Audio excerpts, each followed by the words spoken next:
Na aula de hoje, estudaremos os principais atributos do ser humano: espiritualidade, racionalidade, sociabilidade, liberdade, criatividade.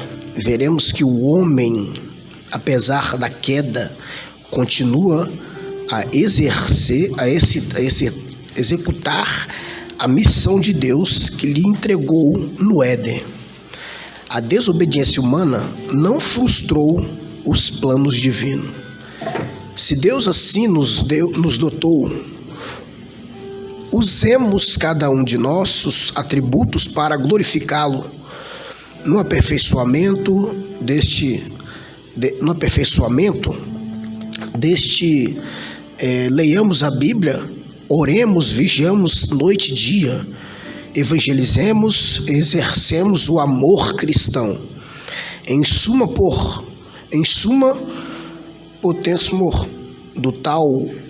de tal forma para que o Pai Celeste seja exaltado eternamente através de nossas qualidades espirituais, psicológica e física.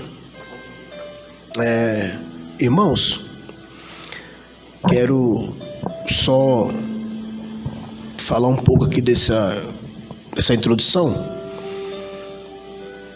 O autor, o escritor, ele vem mostrando aqui para os leitores da revista, para a igreja, vem mostrando o que o homem pode estar fazendo com os seus atributos. O que o homem pode estar fazendo. Aí, alguns pontos aqui me chamou a atenção a respeito dos atributos do homem e que estudaremos. Então, eu estava estudando em minha casa os princípios do atributo humano: a espiritualidade, racionalidade, sociabilidade, liberdade e criatividade. Então nós já estudamos sobre e conhecemos um pouco que o homem ele é antropológico. O homem foi criado para poder exercer um ministério terreno. E também após a criação do homem, o homem hoje em dia aconteceu muitas mudanças dentro da civilidade, dentro do meio, o homem. Então nós podemos entender e compreender que a espiritualidade é algo que é muito importante para o homem. O homem ele é um ser terreno e também um ser celeste. E podemos observar aqui que há uma preocupação do escritor com os atributos do homem. Há uma preocupação do escritor, ou de Deus, com os atributos do homem. Então o que veremos dessa lição aqui é que o que Deus entregou o homem no Éden, até hoje o homem continua. O homem tem que continuar fazendo aquilo que Deus lhe entregou no Éden, que é o trabalho, cultivar a terra, porque nos dias de hoje o homem ele está mais no centro do que Deus. Às vezes o homem está mais no centro das coisas dessa terra do que Deus. Então Deus, às vezes o homem tem que se preocupar em sair do centro e deixar Deus no centro das coisas. Eu estive observando dentro dessa introdução do que o comentarista vem trazendo para nós, que o pecado, a queda do homem, ela não frustrou os planos de Deus. Não, de forma nenhuma o pecado pôde frustrar os planos de Deus, porque Deus é um ser eterno e poderoso. os planos, o pecado não pode tirar os planos de Deus. Então, uma introdução aqui dessa lição mostra para nós a respeito do atributo do homem, é a racionalidade. Que o homem, Deus fez o homem racional. Deus fez o homem para raciocinar. E nós podemos observar isso ali em Romanos 12, que está escrito que rogo, pois, irmãos, pela compaixão de Deus, que apresente os vossos corpos como sacrifício vivo, santo, perfeito, agradável a Deus, e que apresente a Deus um culto racional.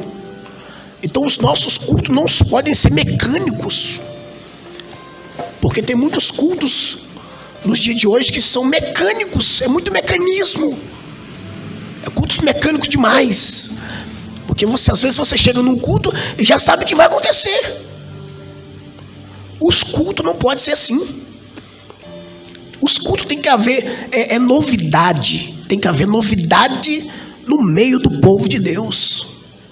Nós já chegamos aqui às vezes sabendo o que vai acontecer,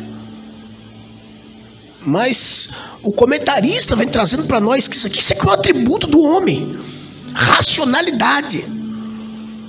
O homem tem que raciocinar, porque o homem é racional, o homem não é irracional.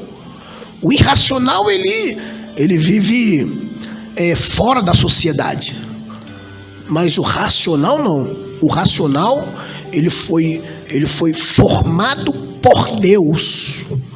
Deus é que formou o homem racional. Eu quero dizer para os irmãos que esses atributos aqui que o comentarista trouxe nessa lição, ele é muito importante, que às vezes nós temos esquecido um pouco desses atributos. Às vezes não é lembrado esses atributos humanos. Então aqui é racionalidade, é sociabilidade, liberdade.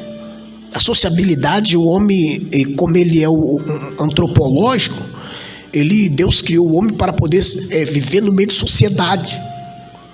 sociedade, com todo respeito. Então nós podemos, isso aqui é a introdução, aí vem a racionalidade, vem a sociabilidade, liberdade e a criatividade. Hoje eu estava conversando com um amigo e falando para ele que o homem está preocupado com aquilo que a ciência cria ou que ele também cria. O homem está se tornando o centro da criação agora. O homem é o centro. E deixando às vezes de voltar ao coração a Deus, a mente a Deus, para compreender que Deus é o centro de tudo. Deus é o centro de tudo e de todas as coisas. Então aqui dentro da introdução também mostra para nós a criatividade do homem. Os irmãos compreendam que quando Deus, o Espírito de Deus tomou um homem por nome de Abezalel. Eu acho que vocês conhecem muito bem o Abezalel. Acho que Abezalel é o nome dele. Que o próprio Deus encheu ele de conhecimento e de sabedoria para construir a arca, né? A criação ali foi o próprio Deus que deu sabedoria a ele para criar aquilo. O que ele fez ali, o que ele criou, foi para Deus. Às vezes o homem está fazendo as coisas muito voltada para ele. E o retorno, o homem faz as coisas pensando no retorno. E nós não temos que fazer as coisas para Deus voltar pensando no retorno, no que irá de nos beneficiar. O homem tem que fazer as coisas pensando em Deus, e que o retorno que o homem tem que pensar é naquilo que Deus nos fez, nos prometeu, aquela promessa que Deus nos fez. Então nós devemos pensar no retorno terreno, devemos pensar no retorno celestial e naquilo que Deus nos prometeu. Quero pedir ao presbítero Alexandre para ler o item 1 aí, fazendo favor. Paz do Esse que é o ponto 1, né? Paz do Senhor para os irmãos, bom dia. Nós vamos estar lendo aqui o ponto 1, a espiritualidade humana, né? Neste tópico, aprenderemos que o homem é também um ser espiritual. Vejamos, pois, a origem de nosso espírito, seu anseio natural por Deus, como ele pode ser vivificado. Pode continuar. Pode continuar. Ponto 1. A origem divina de nosso espírito. Após formar Adão do pó da terra, o Senhor Deus soprou-lhe nas narinas o fôlego de vida. A partir daquele momento, o homem passou a ser alma vivente. Anseio natural do espírito humano. Sendo proveniente de Deus, o espírito humano anseia pelo Pai Celeste.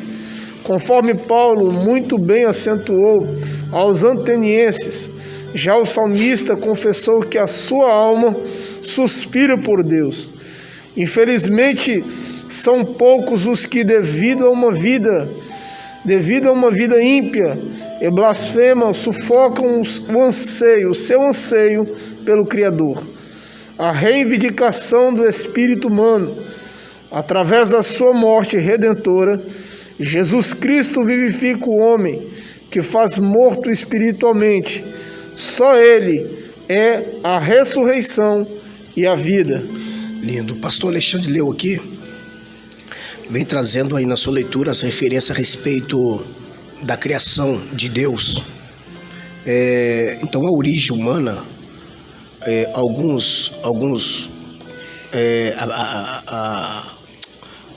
nós podemos observar que algumas pessoas compreendem que o homem ele vem daquele momento do Big Bang, né, da explosão de Big Bang, e outros compreendem isso através da a sociologia, isso são a filosofia que fala essas mentiras de onde vem a criação humana.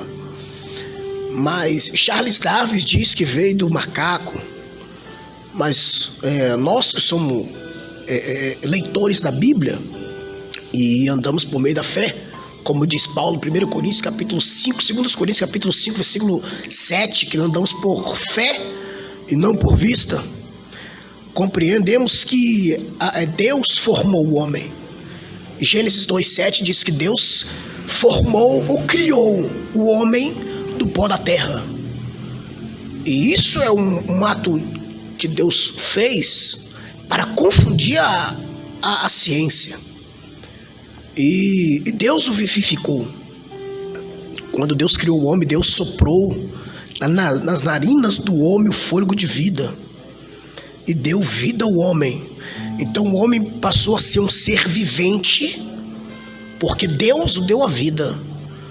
E hoje nós temos que parar e pensar: por que Deus fez isso? Por que Deus fez o homem, soprou dentro das narinas do homem o fôlego de vida? Existe algo que é de Deus que está dentro do homem, sabia? Algo precioso de Deus que está dentro do homem, que é o fôlego de vida. Sem o fôlego de vida, o homem não seria o ser vivente. Ele não teria a vida. Então Deus formou e soprou dentro das narinas do homem o fôlego de vida. E isso nós temos que parar para observar. Nós não podemos corromper. Nós não podemos nos corromper, porque nós fomos formados para poder primeiro adorar a Deus e depois desenvolver esses atributos que Deus nos concedeu. O homem precisa às vezes de parar e analisar, observar aquilo que Deus colocou para podermos administrarmos. Nós estamos às vezes, a cada dia, às vezes o homem se afastando de Deus, abandonando aquilo que é de origem da parte de Deus. De origem da parte de Deus. O ponto que o pastor Alexandre leu a respeito da origem divina do nosso espírito, da formação, né, de Adão, do pó da terra, isso mostra claramente de onde veio o homem, que não precisa às vezes os questionamentos sim surgem, mas isso são pessoas que não têm uma fé, não tem às vezes, não crê naquilo que existe, porque às vezes o homem crê mais no transitório do que naquilo que existe e subsiste para sempre, que é a fé. A nossa fé não é transitória, ela é eterna. Ela é eterna.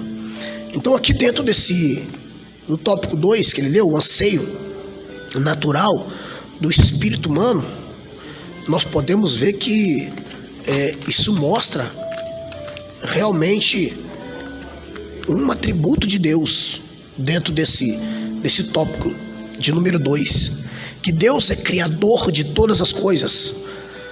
Então, dentro da leitura do pastor Alexandre, o salmista mostra para nós aqui por quem que a alma dele anseia. Quer ler, Luiz? Quer que ler, eu leio. Não, tá. Eu só vou pedir para você ler. Então o salmista mostra dentro desse capítulo, dentro dessa introdução, desse tópico 2, que o pastor Alexandre leu aqui, e eu vou até pedir para ele fazer uma leitura, fazendo favor, do capítulo 42 de Salmo. Salmo 42 nos diz assim: a alma anela para servir a Deus no seu templo. Como o cervo brama pelas correntes das águas, assim suspira minha alma por ti, ó Deus. A minha alma tem sede de Deus, do Deus vivo. Quando entrarei e me apresentarei ante a face do Senhor. Isso, o salmista disse que a alma dele tinha sede de Deus. Às vezes eu fico me perguntando qual é a sede da alma humana? Qual é a sede do homem? Será que a sede do homem é ter riqueza? Será que a sede do homem é ter muito bens materiais? O salmista mostra para nós que a alma do homem ela tem que ter sede de Deus. Ele está dizendo que como o cervo bramido do cervo, o cervo clama, ele pede a água. O cervo pede a água. E a água, por que o cervo pede a água?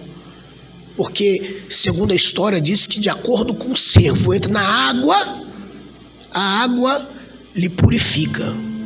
A água limpa e tira aquele mau cheiro que o cervo tem por causa dos caçadores. Então ele pega uma visão em relação ao cervo e faz uma comparação com a alma dele. Ele diz que a minha alma anseia pelas correntes das águas. A alma dele não anseia por outros, por riqueza, pela prostituição. Não. Ele diz que a alma dele anseia por Deus. Por Deus. Então, nós temos que fazer essa pergunta. Nós temos que, às vezes, fazer essa pergunta entre nós e dizer: Senhor, qual é a sede da minha alma? Se faz essa pergunta para Deus, e o homem vai adquirir a resposta. Ele diz que a alma dele ansiava por Cristo, pelas águas corrente, assim como o cervo brama pelas águas, se minha alma clama por ti, a minha alma anseia por ti. E nós sabemos que quando nossa alma anseia por Deus, ele se manifesta, ele se aproxima do homem, porque quando Deus se aproxima do homem, Deus cura, Deus liberta, Deus traz a paz, Deus traz alegria, Deus dá força ao homem, para o homem voltar a caminhar. Mas infelizmente não é assim. E poucas pessoas que às vezes buscam essa fonte, porque essa fonte de vida para o homem é Deus, porque Deus é o Criador de tudo e de todas as coisas. Então o anseio pelo Criador tem que brotar dentro do ser humano, dentro do homem. O homem tem que voltar o seu coração a Deus para que as coisas venham a se resolver primeiro internamente do homem. Lê para nós, Espírito Santo, o tópico 2. Anseio natural, a racionalidade humana. Eu estou um pouco garganta. Ontem eu tomei água gelada. Meu Deus. Temos em mente essa proposição. Deus é um ser racional. Logo, a perfeita harmonia entre a genuína razão e a fé bíblica. Por isso mesmo, ele requer de cada um de nós o culto racional. Deus é um ser racional. Certa vez o Senhor desafiou o povo de Judá, que cairá na apostasia, a argumentar acerca do verdadeiro caminho. Portanto, ele requer de seus servos uma postura racional. Portanto, dotou-nos de razão. Não temos uma natureza animal e bruta, mas racional e inteligente. A harmonia entre a racionalidade e espiritualidade. A verdadeira espiritualidade manifesta-se de maneira racional, pois o nosso Deus é um ser racional. Ele não é de confusão. Para que o agrademos, o Espírito Santo nos desenvolve a inteligência espiritual. O culto racional agrada a Deus. Posto que Deus é um ser racional, devemos cultuá-lo racionalmente, pois significa, antes de tudo, que a nossa adoração a Deus tem de ser perfeitamente entendida, explicada e praticada. De outra forma, não terá valor algum. Aliás, o culto cristão é o mais racional de todos, apesar de parecer para os incrédulos escândalo e loucura. Irmãos, na leitura do pastor Alexandre que eu estava observando aqui, que Deus viu Israel, o povo de Judá, cair na apostasia. O que é apostasia? Apostasia, nós sabemos que é abandono da fé, que é deixar o foco principal, que é o próprio Deus. E o homem, quando comete esse ato, nós podemos ver que o homem vai transitar ou vai percorrer por outros caminhos. Eu estava falando na Bíblia ali em casa, em Jeremias 2,13, 2 maldades meu povo me fez. 2 maldades meu povo me fez. Primeiro, abandonar a Deus, e eles cavaram cisternas rotas. Abandonaram a Deus e cavaram cisternas rotas, né? Que são cisternas que não contêm água, são cisternas que não brota água. A primeira coisa que eles fizeram, eles abandonaram o Senhor e depois foram cavar cisternas que não produz e não gera água. E Deus olhou para o povo e ficou triste, porque Deus queria o povo do seu lado, junto a ti. Mas isso foi apostatar, abandonar, porque toda vez que o homem deixa Deus, toda vez que o homem abandona Deus, o homem, ele cai em descrédito. O homem cai em descrédito, entra por outros caminhos. E o comentarista trouxe para nós aqui dentro dessa leitura aqui que o pastor Alexandre fez, que é a respeito da apostasia, que o homem abandonou Deus, deixou Deus, porque Judá foi na divisão de Israel e Judá, né? Judá significa terra do louvor, terra da adoração, e eles abandonaram a Deus, que era o tema, que era o foco principal. Então, Deus observou isso aí. Portanto, eles tomaram uma outra postura. E Deus estava requerendo deles uma adoração verdadeira.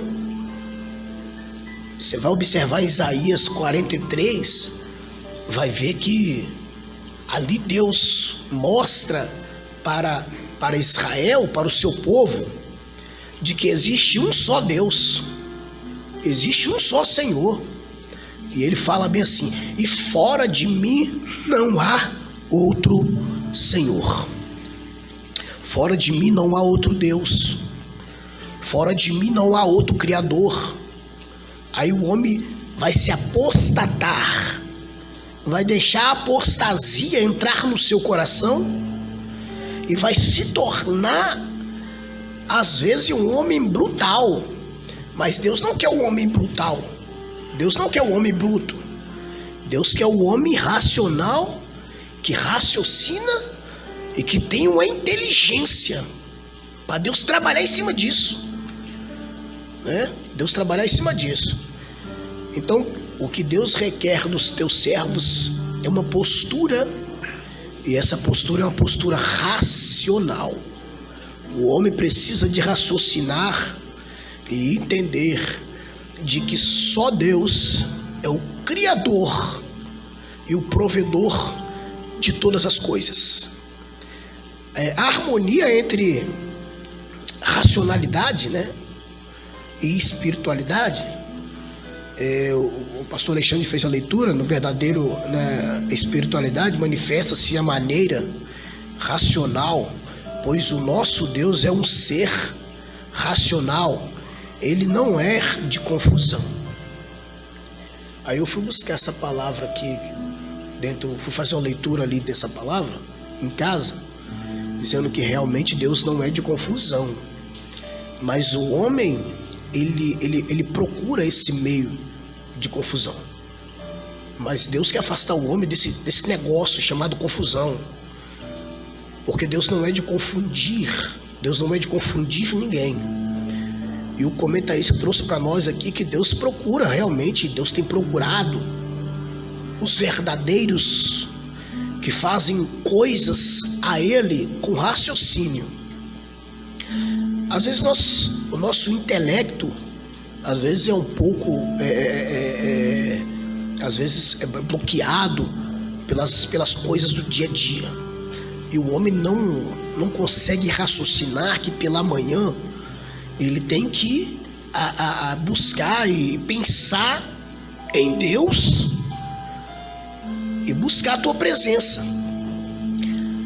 Aí o comentarista trouxe para nós aqui algo muito importante também para o desenvolvimento, para desenvolver a inteligência do homem espiritual. O homem tem que parar e agradar o Espírito Santo, nos desenvolver a inteligência espiritual. Então o que vai fazer o homem desenvolver a inteligência espiritual é o Espírito Santo. O Espírito Santo é algo que Deus deixou aqui para a igreja, é que só Ele é que pode nos auxiliar, nos conciliar, nos dar inteligência, e que tudo que nós venhamos realizar aqui nessa terra, que seja para a glória de Deus. Nós não podemos fazer nada sem pensar em Deus. Nós temos que colocar Deus no que nós estamos realizando. E isso é que o Espírito Santo quer nos levar. É isso que o Espírito Santo quer nos conduzir e colocar dentro do nosso intelecto, que as coisas que estamos realizando aqui na terra tem que glorificar o nome do Senhor. Tudo que nós venhamos realizar tem que glorificar e exaltar o nome daquele que vive e reina para todo sempre.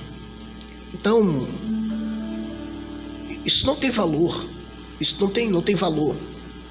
Não tem nada que pague esse algo que Deus nos deixou para podermos nós agradarmos a Deus através do Espírito Santo. O culto racional agrada a Deus. Esses cultos, às vezes, têm deixado de acontecer. Às vezes é o culto doméstico. E esses cultos domésticos são cultos que Deus sempre se agradou. Doméstico, familiar, os cultos nos lares. E esses cultos são cultos que às vezes acontecem, que é um pouco... às vezes não acontece diariamente. Então Deus, o comentarista vem trazendo para nós aqui que nós temos que voltar a realizar esses cultos, porque esses cultos são cultos que agradam ao Senhor, e que é o culto racional, é o culto que às vezes o homem tem que ser voltado para o intelecto, o espírito. O homem tem que ter um intelecto espiritual e entender que esses cultos são cultos que Deus tem feito presente. Não é o culto mecânico, porque o culto mecânico você já sabe o que vai acontecer. Mas o culto racional, ele tem que ser realizado com novidades. Novidades de Deus. Novidades de Deus. Quando Elias, ali no Monte Carmelo, no capítulo 18, Elias vai chegar ali diante daqueles profetas de Baal e vai pedir para os profetas de Baal fazer o culto deles. Faça o culto de vocês aí, para ver o que o Deus de vocês vai fazer. Aí eles começaram a fazer um culto irracional. Era um culto racional, irracional. Entendeu, pastor Alexandre? Eles não raciocinaram na hora de fazer o culto. Porque o culto que eles fizeram ali, naquele momento ali, foi um culto pagão do jeito deles, né? Tiveram que rasgar o corpo, tiveram que mutilar o seu corpo para poder chamar a atenção ou atrair um Deus que existia, mas não falava, que existia, mas não andava, que existia, mas não palpava. Aí Elias começou a dizer para eles bem assim: de repente o Deus de vocês está dormindo, né? De repente o Deus de vocês foi viajar. Aí chegou a hora de Elias mostrar para eles que é um culto racional e aonde Deus é atraído por esse culto. Elias mostrou para eles ali, fez todo o rito, mostrou que a presença de Deus é maior e é atraída quando o homem faz um culto racional.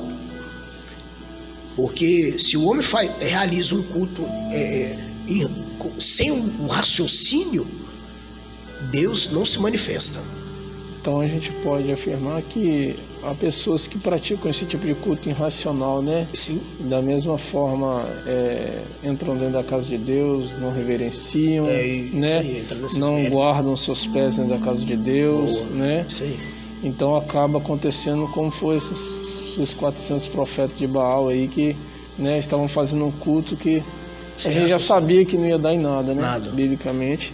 O pastor Alexandre está dizendo aqui que realmente existem pessoas assim mesmo, que realizam cultos, e esses cultos se tornam cultos irracional. Ele não vê nada, não consegue ver a manifestação e ainda sai reclamando, dizendo que não aconteceu nada, que não viu nada. Corretamente.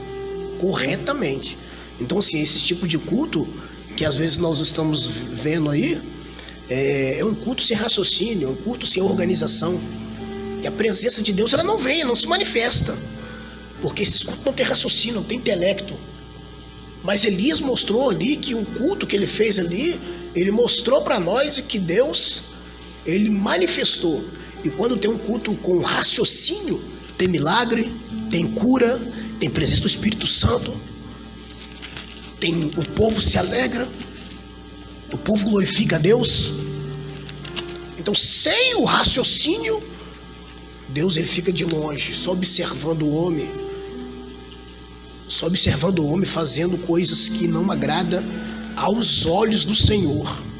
Então esse culto racional agrada a Deus, que tem muitos cultos que Às vezes o homem acha que está agradando a Deus, mas não está agradando a Deus.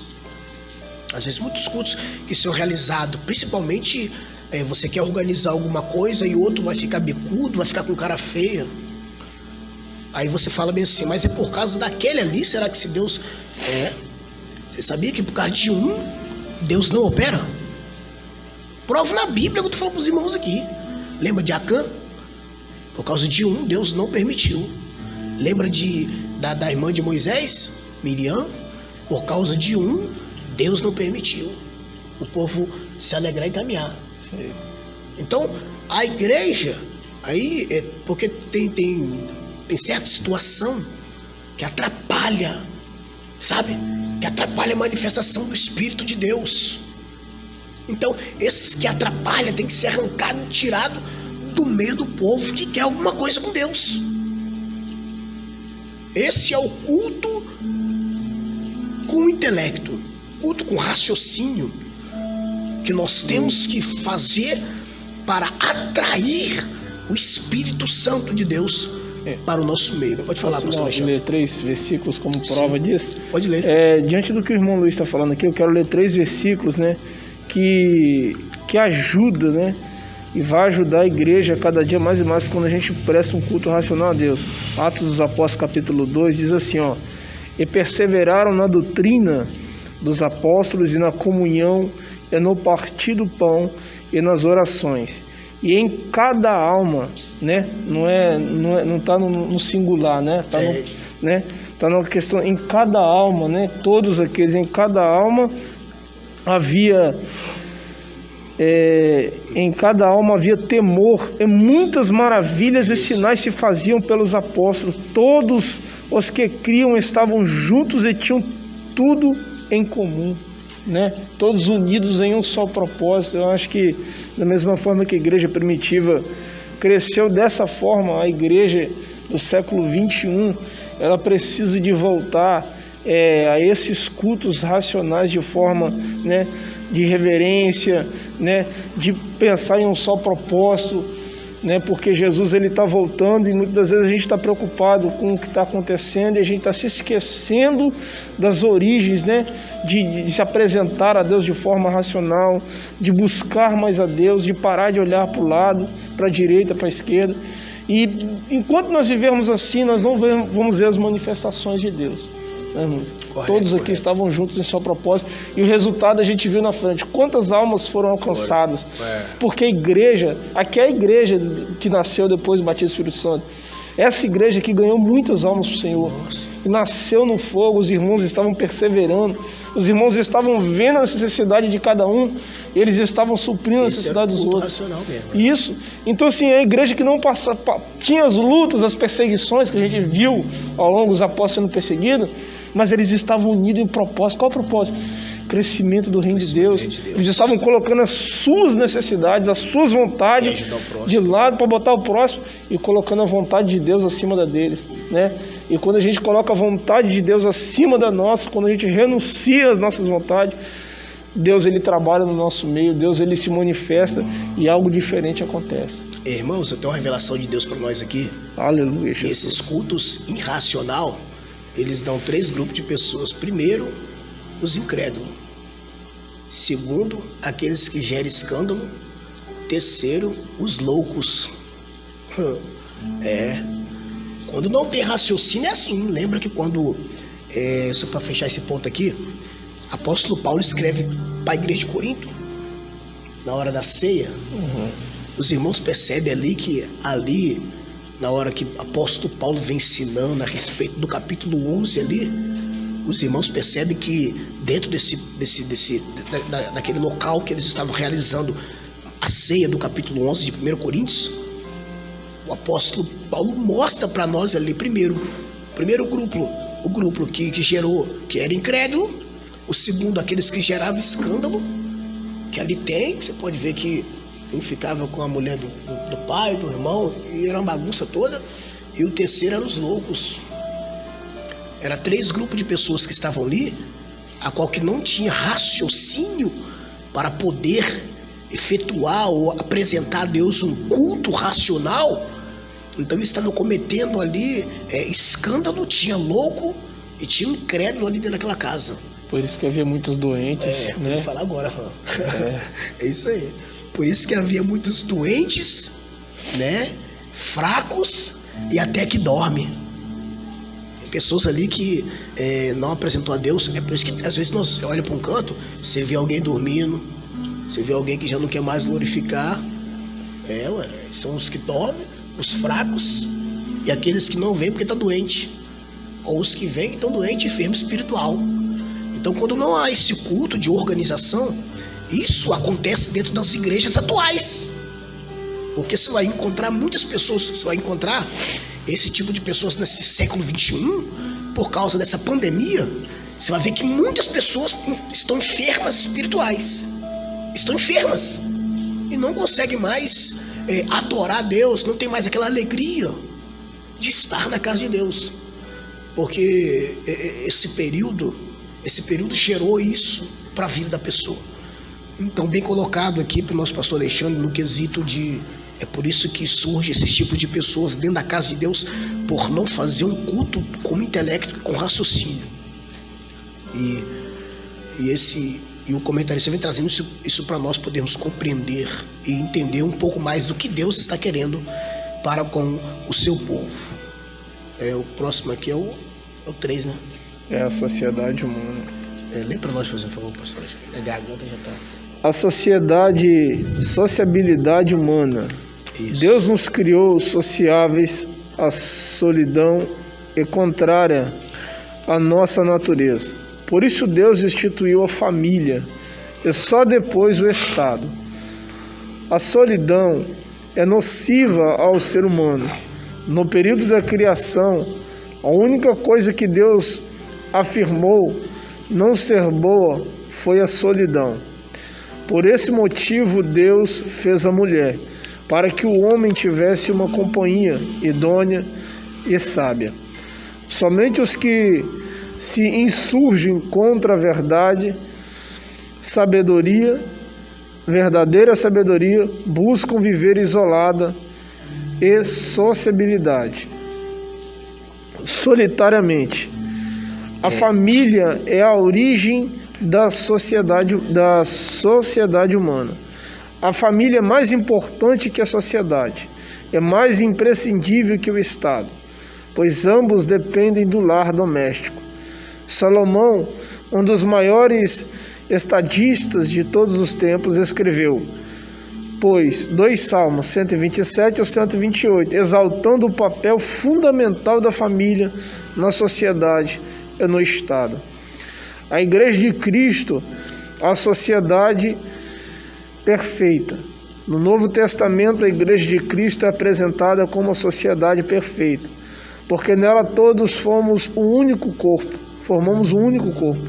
Essa união impensável em termos sociológicos e denominada o Ministério de Deus, pelo apóstolo Paulo, né?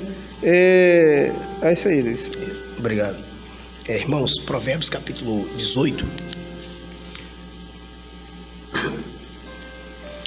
diz que a sabedoria ela clamou à inteligência e a inteligência não deu a sua voz, não deu ouvido. A sabedoria é Deus clama, a inteligência representa o homem.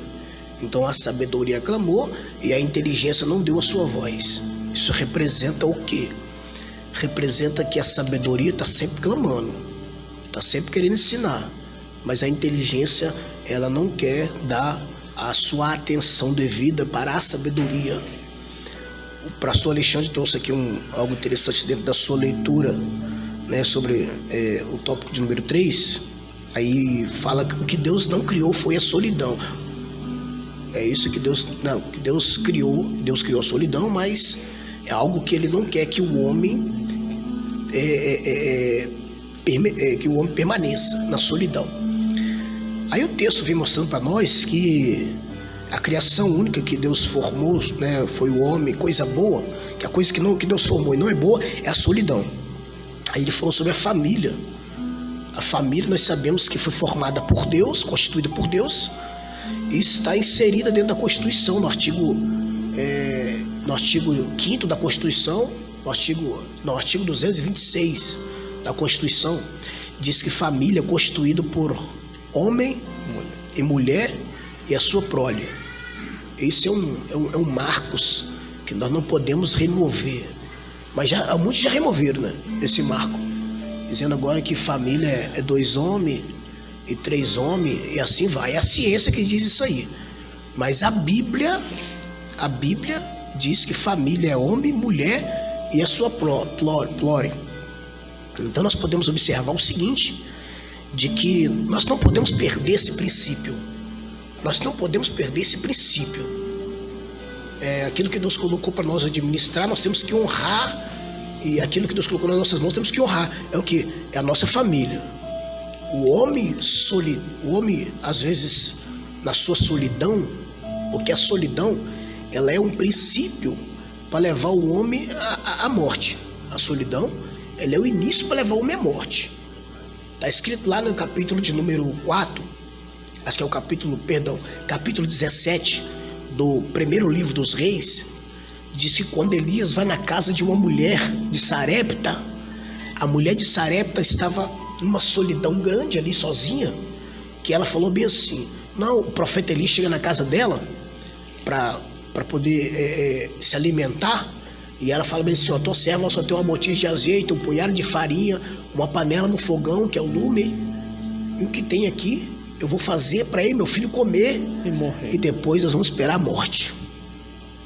A solidão é um caminho que leva o homem a praticar o suicídio. A solidão é um caminho que leva o homem a praticar o suicídio. É por isso que o próprio Deus fala que não é bom o homem ficar só. Porque ele sabe o que vai acontecer. Porque ele sabe que há de praticar. É por isso que Deus disse para o homem não ficar só. Então, a palavra aqui é homem e mulher, dentro do hebraico, quer dizer Zahar, Unikevar, Baraotan. Baraotan é criar. Zahar, Unikevar, Baraotan. Então está escrito assim, macho e fêmea Deus os criou.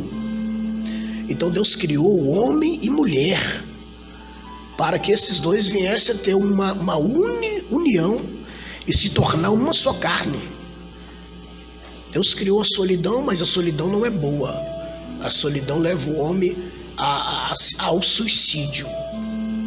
Porque ele vai compreender, entender que ele está isolado, não tem ninguém por ele. Aí ele às vezes quer cometer o suicídio. E outra coisa aqui que nós podemos observar, que nós como igreja, nós não devemos esperar. Se você buscar educação, se você buscar segurança e saúde do Estado, às vezes isso pode comprometer um pouco aí a sua fé. Mas isso nós como família temos que buscar de Deus.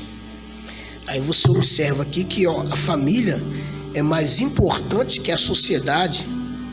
É mais importante que a sociedade, é mais imprescindível que o Estado. Então a família é que constitui a sociedade e o Estado. Sem a família nada acontece. Sem a família não existia a igreja, porque a igreja é formada de família. Se você tem sua família dentro da sua casa, você tem uma igreja. A igreja, ela é o corpo, ela é um conjunto. Ela é um conjunto. Quando eu falo a igreja, porque existe a igreja existe a igreja que é a igreja pessoal, né? Que é você, igreja pessoal, mas existe a igreja em conjunto. A igreja em conjunto, que a igreja em conjunto é quem? Eu, Paulo Sérgio, pastor. Essa é a igreja que se torna uma só. Mas tudo é uma só. É igual tem o Espírito Santo, existe Jesus, existe o próprio Deus, mas os três são um. Os três são um. Se torna um só. Então, não existe esse negócio de exclusivismo. A igreja não tem que ser exclusivista, tem que ser unida, unificada. Salomão escreveu em Eclesiastes capítulo 4, versículo 12, até o versículo 13, ele diz que o elo de 3 dobra não se rebenta facilmente.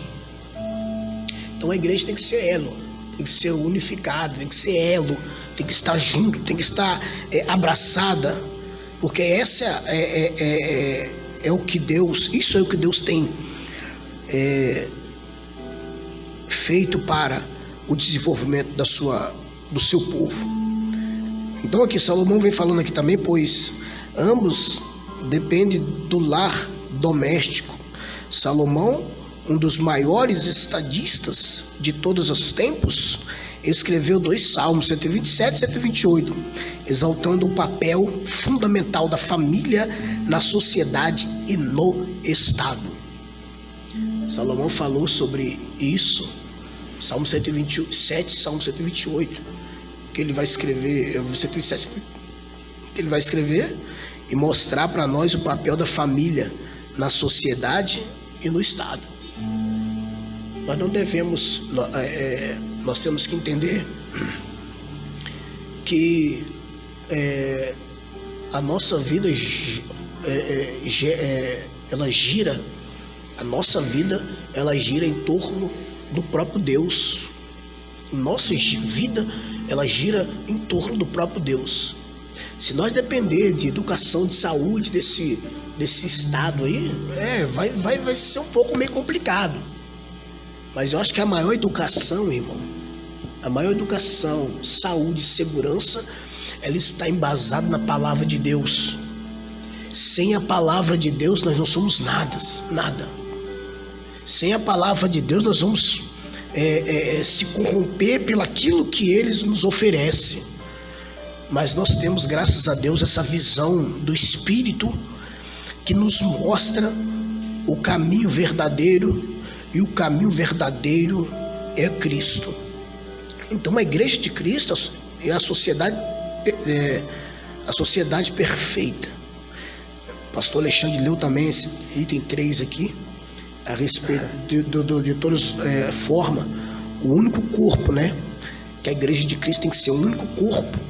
Esta união é imprescindível em termos sociológicos, é denominada o mistério de Deus pelo apóstolo Paulo.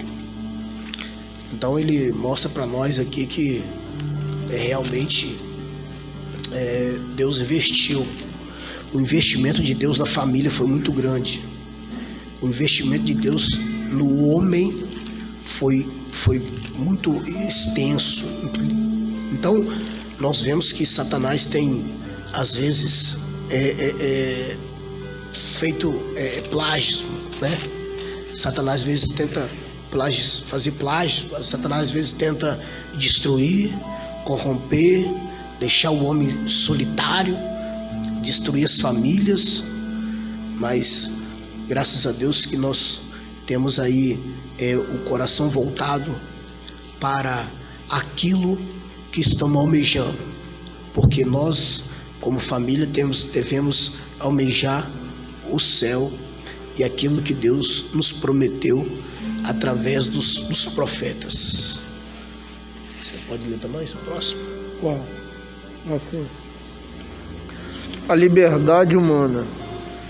Deus concedeu-nos o livre-arbítrio para que escolhemos entre bem e mal.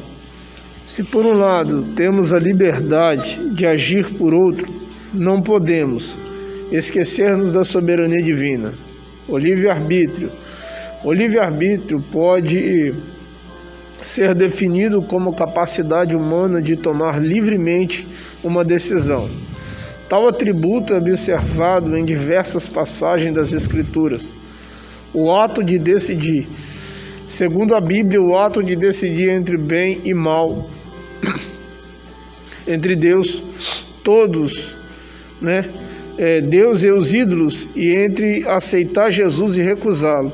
É um direito que Todo-Poderoso nos concedeu. A soberania divina Já que Deus concedeu-nos o direito de escolha, hajamos com responsabilidade e discernimento, porque todos seremos responsabilizados por nossas escolhas. Portanto, o livre-arbítrio humano e a soberania divina não são exclusivamente, são perfeitamente harmônicas. Isso. O pastor Alexandre fez a leitura aqui para nós podermos compreender um pouco mais a respeito do livre-arbítrio. Nós vemos aí que toda pessoa que fala em livre-arbítrio pensa, tem que raciocinar de que observamos primeiro que ali dentro do céu, onde estava o próprio Deus, né? Nós vimos aí Lúcifer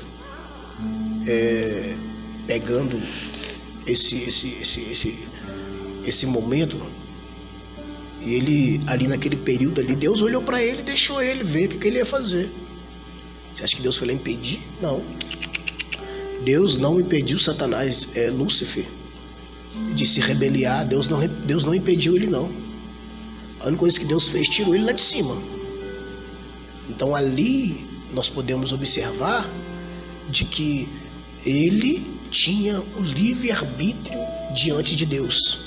Lúcifer, ele escolheu, uma escolha, e toda escolha tem a sua reação. Toda ação tem uma reação.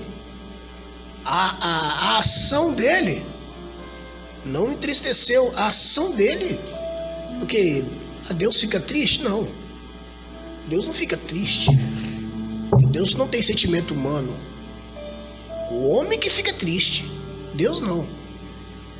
Percebe-se que Satanás, que o Lúcifer ali, ele escolheu aquilo ali para ele. Ele escolheu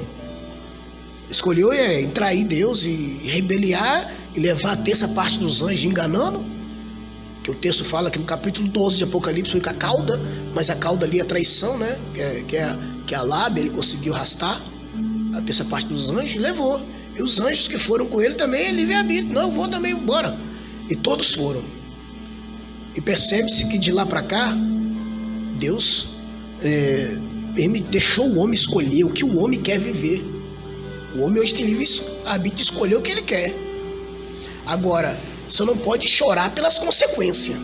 As consequências vêm. As consequências vêm para o homem. Tudo que o homem planta, como diz Gálatas 5:7, ele vai colher. Se o homem plantar tempestade, se o homem plantar vento, ele vai colher tempestade.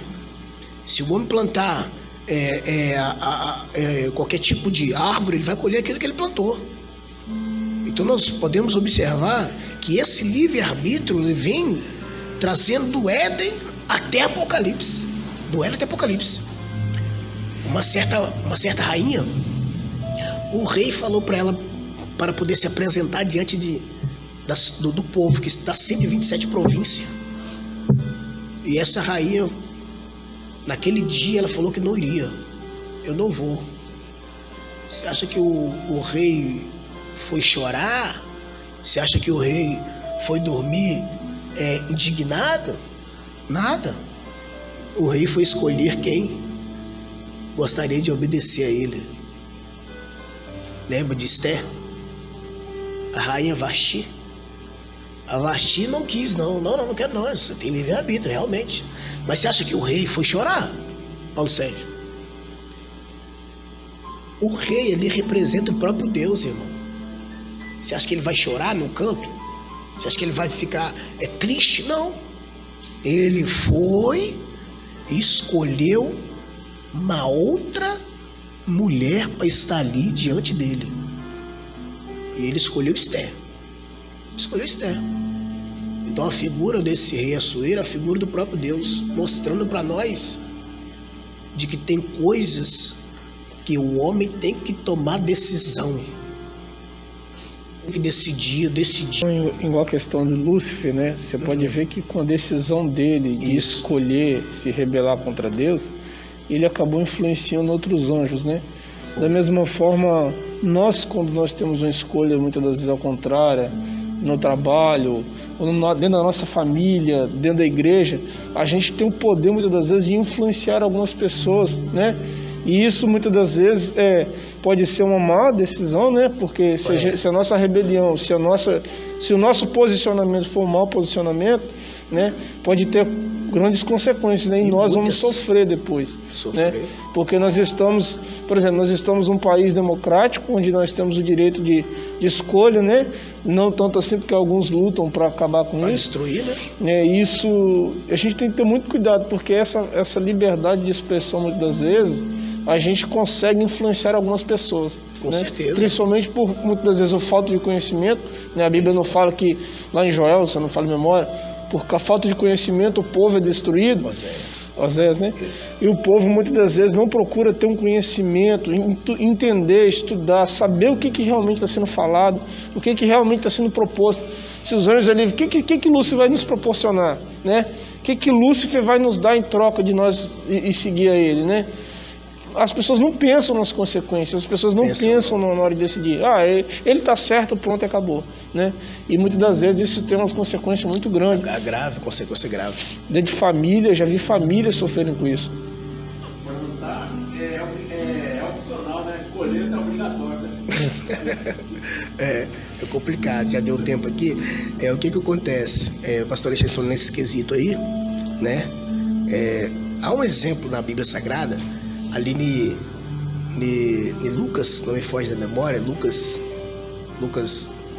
a partir do capítulo 9 ali, eu acho que é Lucas, não, perdão, é João capítulo 6, versículos 68, 69, que Jesus estava dando um sermão para os discípulos, não foi? Aí Pedro falou bem assim, Senhor, Jesus falou assim, ô Pedro, o sermão tá duro aqui? Aí Jesus falou assim, se você achar que o sermão aqui tá duro, você pega e vai com eles. E Jesus falou com Pedro, vai atrás daqueles que saíram daqui diante de mim. Aí Pedro falou assim, não vou não. Se Pedro vai atrás deles ali, ele estava enrolado. Mas ele falou assim, não vou não, só o Senhor tem palavra de vida eterna. Então é só Deus que tem palavra de vida eterna para dar ao homem. Então Pedro escolheu estar nos pés de Jesus. Lucas 10, Mateus 10, Maria escolheu estar nos pés de Jesus. Lembra de Marta e Maria? Foi a escolha dela. Ela escolheu, eu quero estar nos pés de Jesus.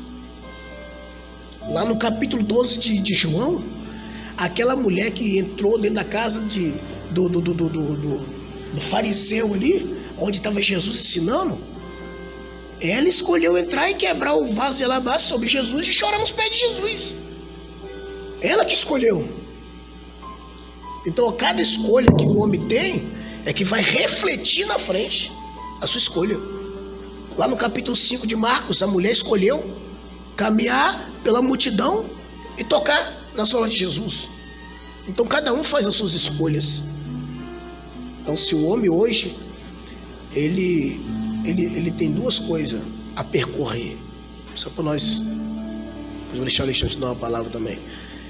Deuteronômio capítulo de número, acho que é 28 ali, a partir do versículo 19, Deus vai dizer bem assim, olha, que duas coisas ele propôs ao homem, a bênção e a maldição. Está escrito lá, duas coisas ele propôs ao homem, a bênção e a maldição. Aí Deus vai falar bem assim, escolhe pois a bênção para que viva. Mas o homem coloca comichão nos ouvidos, escolhe a maldição, rapaz. Deus ainda cantou a pedra, escolhe pois a bênção para que vive, hein? Então o homem ele está correndo esse risco muito grande, né, de escolha. O livre-arbítrio é algo que realmente foi lido aqui ele não é humano, ele é algo espiritual. Ele é algo que veio de Deus. Mas pode fazer um comentário aí, né, gente? Não. Então, assim, irmãos, a lição ela é um pouco extensa, né? E o ato de decidir, segundo a Bíblia, né, decidir entre o bem e o mal, entre Deus e os... Só um minuto. Você falou assim que essa escolha, ela é espiritual, mas ela também pode ser usada para o mal também, né? Também, pode ser. Porque se o homem, nós lemos ali mais à frente, se o homem nega a Deus, né? Ele acaba, as escolhas dele acabam sendo mal. Você vê que o homem, a própria palavra diz, né, que o homem natural, ele não compreende as coisas espirituais, né? Então, ou seja, o homem que não reconhece Jesus como Salvador, que vive por aí, as escolhas dele são baseadas, né, na terra, né, nas coisas materiais, naquilo que muitas das vezes não agrada a Deus, né? Então eu acho importante a gente ressaltar isso aí, porque às vezes tem pessoas, poxa, mas as decisões elas são espirituais, não, né? Tem gente que entende que só é espiritual para aquele que reconhece Jesus como Salvador da sua vida. Corretamente. Só para a gente poder retornar aqui o microfone à pessoa de direito, podemos observar que o povo ali no capítulo de número 20 ali de Êxodo, olha a escolha que o povo fez. Capítulo, o livre-arbítrio, todo mundo tem o direito de escolher. Falou bem assim, Deus desceu no monte e o povo falou assim, não queremos ouvir a voz de Deus mais, nós queremos ouvir Moisés. Fala você, Moisés, nós ouviremos. Então o povo preferiu ouvir Moisés, o homem, né? Ouvir o homem. As promessas que o homem faz, ela não se cumpre. Mas aquilo que Deus faz e aquilo que Deus promete, Números 23:19, Deus não é homem para que minta, e nem filho do homem para que se arrependa. Disse Deus e não cumpriria? Ou falaria a Deus e não velaria da tua palavra? Sabe o que é velar, irmão? Quando Deus falou assim, ou falaria a Deus e não velaria da tua palavra? O que é velar? Nós sabemos que velar aqui dentro do nosso ambiente, da nossa cultura, é passar a noite com o morto, né? Vamos velar aqui o corpo do morto. Aí o que você faz? Você passa a noite ali, velando o corpo. A palavra velar aqui para Deus aqui é que Deus sabe que aquilo que ele falou vai cumprir. Porque velar, ele está dizendo, o comentarista diz que, dentro de alguns comentários, diz que velar é que ele assegura a tua palavra para cumprir no tempo determinado. Falaria a Deus e não velaria na tua palavra? Quer dizer, ele não cumpriria? Então Deus cumpre. Se ele falou, ele vai cumprir. Ele não é filho do homem para que ele não é filho do homem para que se arrependa. Então ele falou, ele vai cumprir, tá bom? Eu quero desde já agradecer a oportunidade que foi nos concedida. Eu confesso para os irmãos que na próxima eu vou estar melhor, porque eu tomei um café, depois tomei água gelada. Meu Deus do céu, me arrebentou. Só finalizando neles, a criatividade humana, você expressou bem falado no começo da introdução, né? Pra gente finalizar. Sobre Bezalel, né? Como Deus ele dá sabedoria ao homem, né? Na questão de arquitetar, na questão de construir. Mas vamos Deus, fazer as coisas pro mal, né? Infelizmente, alguns homens acabam usando essa criatividade para as coisas do mal, né? Do mal. Eu lembro muito bem que quando eu não tinha experiência em construção, e aí eu estava ali na minha casa ali desenhando da forma que eu ia fazer minha casa, né? Muitos homens usam a sabedoria para o bem e infelizmente os outros usam para o mal, né? Então só falando, né, a respeito disso, que Deus ele nos dota de sabedoria para a gente poder, principalmente nós que servimos ao Senhor, para usar para o bem, preservar os princípios, né, as coisas que Deus criou, né? E também da mesma forma quero agradecer, né, Luiz. Manel vai falar alguma coisa, Manel? Meu Deus, e já queremos, Sérgio, agradecer os irmãos pela participação, os irmãos que estão nos assistindo aí. Nesse domingo que vem, em nome de Jesus, permitindo o Senhor, nós estaremos aqui, né, falando da nossa lição número 5, a unidade da raça humana, né? Nós vamos estar aqui em nome de Jesus. Isso.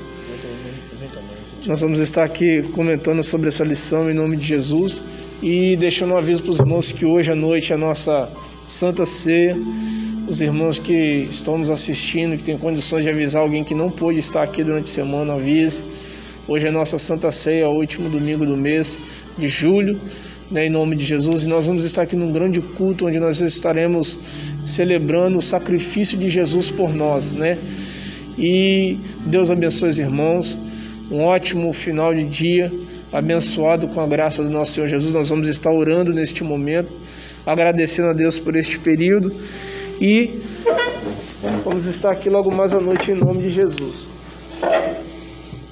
Querido Deus, maravilhoso Deus, Pai que obrigado, estás no céu, te agradecemos, Senhor meu Deus, pela oportunidade e pelo privilégio de estarmos uma vez mais, ó Deus, diante da tua presença.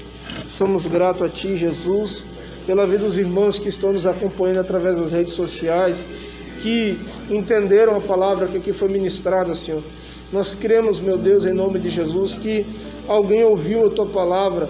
Essa palavra, Deus, alguém precisava ouvir, Senhor. Pai, no nome de Jesus, que o Senhor venha visitar, ó Deus, aquele lá que tem passado por dificuldades, de entender o real propósito do Senhor, meu Deus. Pai, no nome de Jesus, que o Senhor possa derramar a cura, a bênção, o milagre sobre a vida de cada um, Senhor. Pai, no nome de Jesus, leva-nos em paz para os nossos lares. E se assim o Senhor nos permitir, logo mais à noite estaremos aqui numa grande festa, Senhor, onde nós estaremos participando da ceia do Senhor, meu Pai. Pai, no nome de Jesus, esteja conosco, Senhor, assim como o Senhor tem ficado nesses períodos difíceis em que muitos estão passando. O Senhor, meu Deus, tem nos sustentado, tem nos guardado. Senhor, nós te agradecemos muito por tudo, em nome de Jesus Cristo, Pai. Amém, Jesus. Que a graça do Senhor Jesus, o amor de Deus, a comunhão e a consolação do Espírito Santo estejam com todos que amam e aguardam a volta de Jesus, e todos digam amém. Deus abençoe os irmãos. Até domingo que vem, em nome do Senhor Jesus.